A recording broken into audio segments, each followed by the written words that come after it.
ఈ తీరం మనదే, బోటు మందే, వేట మందే. ఎవరైనా వస్తే వెంటాడతాం, వేటాడతాం తప్ప ఇక్కడికి అలో చెయ్యం. అబద్ధం చెప్తే నమ్మేటట్టు ఉండాలరా. Flash back. ఆ నా కొడుకులు చెన్నైని వదిలేసి ఏపీకి వచ్చి మరీ సముద్ర కెరటాల మీద వేట చేస్తుంటే ఏపీలో ఉన్న చిన్న చిన్న మత్స్యకారులు ఎలా బ్రతకాలి? పొరుగు రాష్ట్రాల వాళ్ళు రావడానికి వీలు లేదు.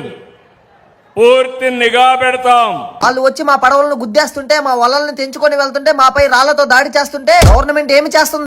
మన వాళ్ళు తినడానికి ఇబ్బంది పడే పరిస్థితుల్లో కడుపు మండి రాష్ట్ర ప్రభుత్వం పలకని పరిస్థితుల్లో ఆ బోట్లను మన మత్స్యకారుల దగ్గరుండి ఆ బోట్లను పట్టుకొని పోలీసులకు అప్పచెప్తే పోలీసులు ఆ బోట్ల మీద కేసులు కట్టి ఎఫ్ఐఆర్లు చేసి ఆ బోట్లను సీజ్ చేస్తే నారా లోకేష్ అనే వ్యక్తి ఇప్పుడు మార్చి 12వ తారీఖున ఇటుకు వస్తాడు. మార్చి 16వ తారీఖున ఈ బోట్లు ఇక్కడ నుంచి పోతాయి. మళ్ళీ చెప్తున్నా, తీరం మనదే, బోటు మనదే, వేట మనదే. ఇది సిబిఎన్ మాట. ఆ మాట చెప్పడానికి మీకు సిగ్గు కాలేదు?